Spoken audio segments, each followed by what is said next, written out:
There's a moment that every dog owner has lived through at least once. Something happened. Maybe you raised your voice.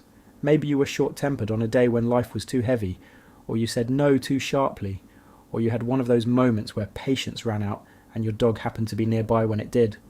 And then, a few minutes later, maybe less, something shifted in the room. You felt it before you saw it. He was looking at you differently, not cowering, not hiding, not shut down in that awful way that makes you hate yourself, just looking at you in a particular way. And then he came toward you, slowly, carefully, and something in how he moved, how he held himself, how he reached, made you feel without being able to explain it, like he was sorry. You probably dismissed it, or you laughed it off. You told yourself you were projecting human things onto him. You weren't. Your dog has been apologizing to you, not metaphorically, not symbolically, in a precise, biologically real, scientifically documented way that has been encoded into canine social behavior over tens of thousands of years of dogs figuring out how to live alongside people without losing each other. Once you know what you're actually looking at, these moments will never look the same. Dogs are social animals. That isn't a throwaway statement. It has real consequences for how they handle friction. Social animals need ways to manage ruptures in their relationships. Conflict happens even in the closest bonds. The question is whether a species has the behavioural tools to repair them afterward. And dogs, as it turns out, have a remarkably sophisticated set of those tools. Researchers call them appeasement signals, or post-conflict affiliative behaviours. They've been studied in wolves, in dogs, and in other social carnivores for decades. What researchers have found is that these behaviours are not random. They are not instinctive in the way a sneeze is instinctive. They are intentional social communications, specific signals, produced deliberately, aimed at a specific individual with the specific purpose of restoring a relationship after damage. They are apologies, in the only language your dog has. Here's what they look like. The first thing he does is come to you. This sounds simple. It isn't. After a moment of tension, after you've been frustrated, after something has gone wrong between you, a dog experiencing real distress might choose to withdraw, to protect himself by creating distance. And dogs who are genuinely frightened, genuinely hurt by a relationship, genuinely unsafe, they do exactly that. They go away. Your dog comes toward you. That choice is significant in a way that most people miss. Animal behaviourists studying post-conflict behaviour have found that approach behaviours in the minutes following a social rupture are the primary indicator of what they call reconciliation intent. The animal's not avoiding the source of tension, it is moving toward it, deliberately, with every signal in its body aimed at communicating peaceful intent. When your dog comes to you slowly after a hard moment, body soft, not demanding anything, he has made a decision. He has decided that the relationship is worth the vulnerability of approach, that whatever happened doesn't change the fundamental thing, that you are more important to him than his own self-protection. He comes back every single time, not because he forgets, not because dogs are simple, but because the bond between you is not something he is willing to let a bad moment be the final word about. The second behaviour is the one most people have noticed without ever having a name for it. The look, not the normal gaze, the bright, alert, purposeful attention of a dog who wants something. This one is different. The eyes are softer, rounder, the white slightly more visible at the edges, the brow carrying something that reads unmistakably as emotion. You've seen it. You probably called it the sad face or the guilty look, and then wondered if you were imagining things. You weren't imagining things, but you may have been misreading them. Researchers studying canine facial expressions, using a system originally designed to code human facial muscle movements, found that dogs produce significantly more complex facial expressions during social interactions with humans than in any other context, and the most complex expressions appear specifically during moments of social significance, reunions, separations, and conflict resolution. The expression that dogs produce during post-conflict approaches involves specific muscle movements around the eyes and brow that researchers believe communicate something more honest and more immediate than guilt.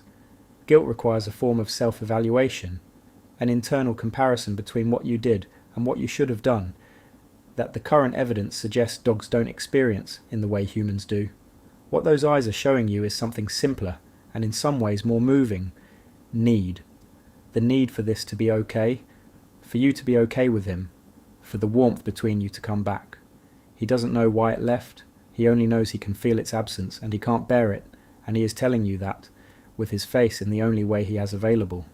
That look is not guilt, that look is longing. After the look comes the lick.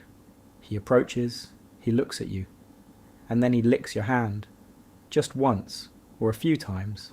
Soft, tentative, nothing like the exuberant greeting lick that happens when you come home. This one is careful, asking. It makes a bid and waits to see if you'll accept it. Licking as an appeasement signal is one of the most thoroughly documented behaviours in canine social communication. In wolf packs, lower-ranking members lick the faces of higher-ranking members as a specific social gesture, one that signals peaceful intent and a desire for closeness rather than conflict. Your dog inherited this behaviour directly, and he uses it the same way his ancestors did, to bridge the space between rupture and repair. What makes this particular lick distinguishable from every other kind, the greeting lick, the boredom lick, the slow comfort lick, is the quality of it. It's smaller, more restrained. It holds something back while reaching forward. It is a question phrased physically. Can we come back? Is there still something between us?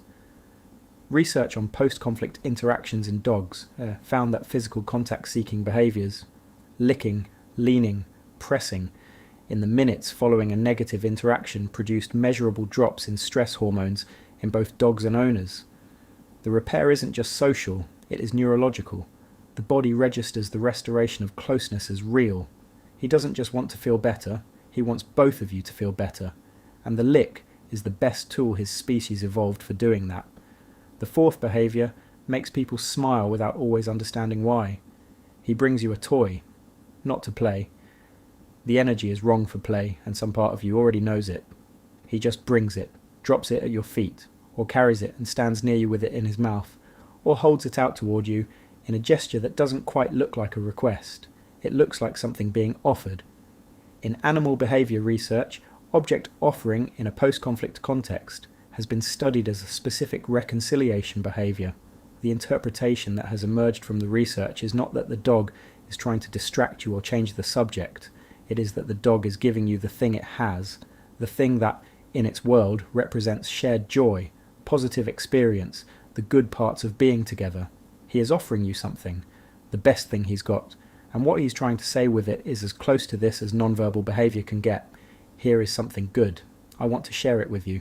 Can we get back to the good? It is one of the most earnest gestures a living creature is capable of. The gift offered not to gain something, but to restore something. The last behaviour is the quietest one, and maybe the most profound. He puts himself on you, not playfully, not demandingly, quietly.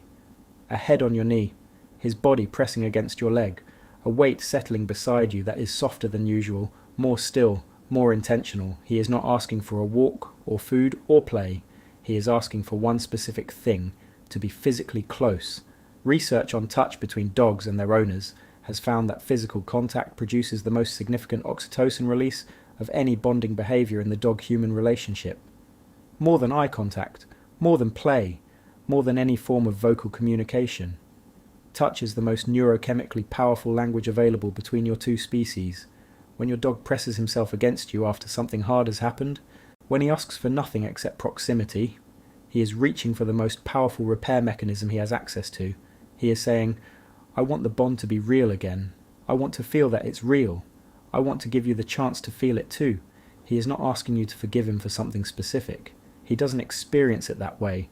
He is asking you to come back to him, to the closeness, to the baseline of warmth that both of you know is how this relationship is supposed to feel, and he is offering his entire physical self as the bridge back to it.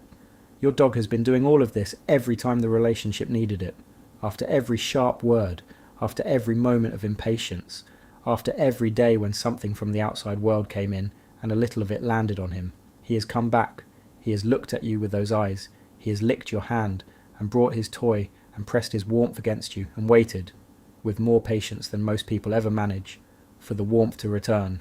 He has never once let a hard moment be the last word between you, and here is what that means really, not as a sweet thing to say, but as something the research actually supports.